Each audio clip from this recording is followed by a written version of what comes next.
and welcome in or welcome back. It's a MonkieMar. Before we get into today's video, please make sure you click the like, the subscribe, and the bell for notifications. Hey guys, welcome in. Let's get into this update on Cleo Smith's doll collector, Terence Kelly. Lawyers question whether he can have a trial by jury after prejudicial photos. West Australian Department of Justice says use of shackles routine to ensure safe and secure movement of prisoners. And what about the safety of his bare feet? And they do discuss him being barefoot in this ad, but of course they don't say why. But with that, guys, let's get into it. Senior lawyers have questioned whether the alleged abductor of Cleo Smith can have a fair trial by jury after blanket media coverage that included the accused, Terence Kelly, being shown barefoot and shackled while being transported to prison. Kelly, a 36-year-old from Carnarvon in Western Australia, was photographed 2 days after his arrest in leg irons and handcuffs with no shoes on, being ferried to a plane by police for a flight. Legal experts say the images showing the shackles were entirely prejudicial, and human rights advocates say the use of leg shackles as a routine part of transporting an accused person, particularly an Aboriginal man, should be challenged. So my question, are his shoes off because he's Aboriginal, or did they take his shoes off because they don't want him trying to run? It's not fair to treat people different or what their background is and where they come from. That I do not agree with. Kelly has been charged with various offenses, including forcibly taking a child under 16. A court is obliged to determine guilt or innocence regardless of how the accused is portrayed in the media.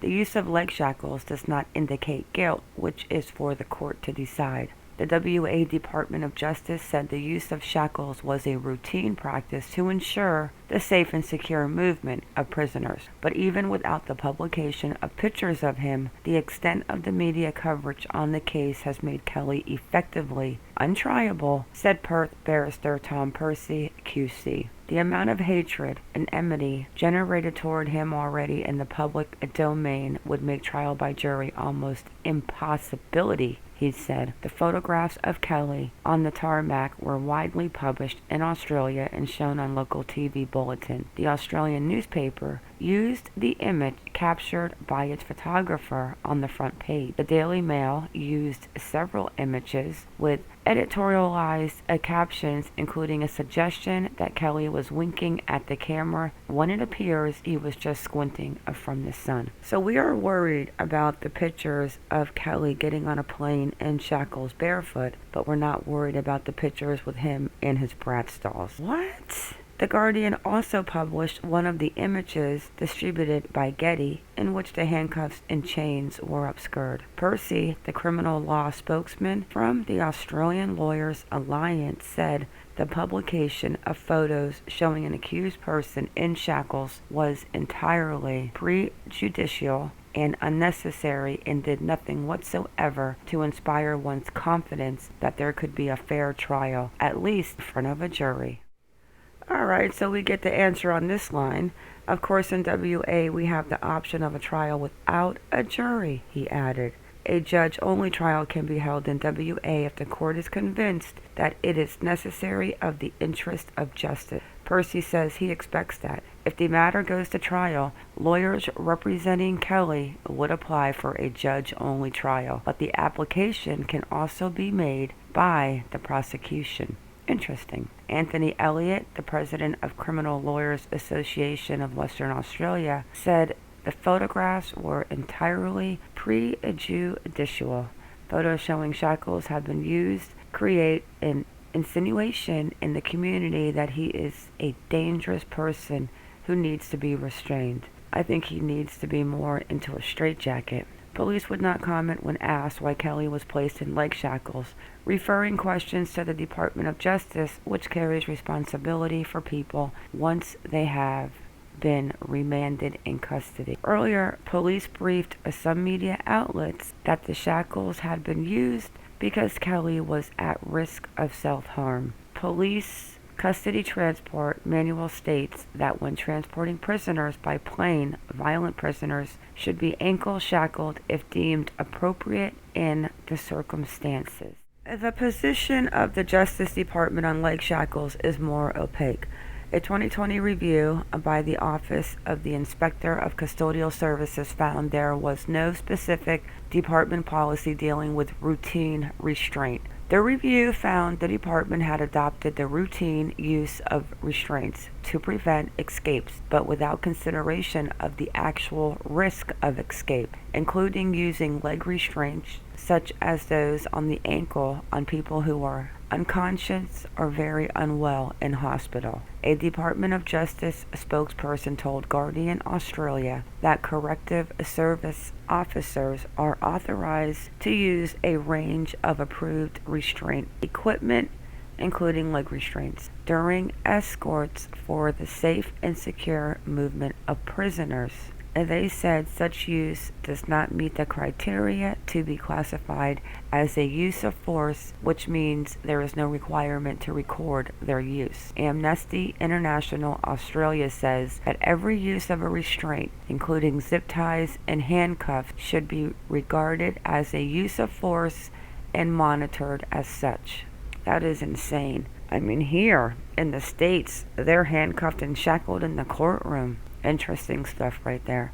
Maggie Munn, a Gungari woman and associate campaigner for indigenous rights at Amnesty International, said the organization had raised concerns previously about leg restraints and leg cuffs being used inappropriately and contrary to international protocols. The Green Senator for Victoria, Lydia Thorpe, said the use of shackles or leg cuffs in any situation was barbaric.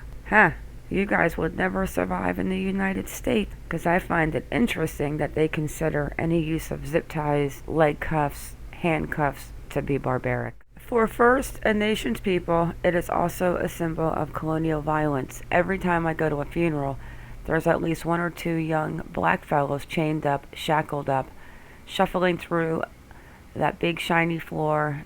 Gundit Mara and Dijab Warwong woman said. That's intergenerational trauma, the trauma that we are experiencing, burying a loved one, then seeing one of our kids shuffle in the shackles. That is a deep, deep shame that we will never forget. And when you look at our old people that are chained up just the same way, that's burned, ingrained into our soul and our hearts and our identity as black people in this country. You can't forget that. Thorpe says she has received racist messages since Kelly's arrest and is concerned at how the portrayal of this case in the media could affect the Aboriginal community. Kelly is awaiting his next court hearing in December. His guilt or innocence has not been determined. That is some interesting stuff. Very interesting as far as how the Australians see things and how the United States does things. Alright guys, that is it for the update on Cleo Smith's doll collector. I will stay on top of anything that comes out that is new, and the more time that ticks, it's looking like maybe he did not have help getting Cleo out of that tent. He might be part ninja, guys. But that's it for this one. Alright guys, drop them comments, drop them opinions. And with that, it is a wrap. I want to thank you all for coming in. Thank you for watching. Please like or dislike, whichever you prefer, and subscribe. Everyone have a good day or a good night wherever you are in the world, and stay vigilant. I am out.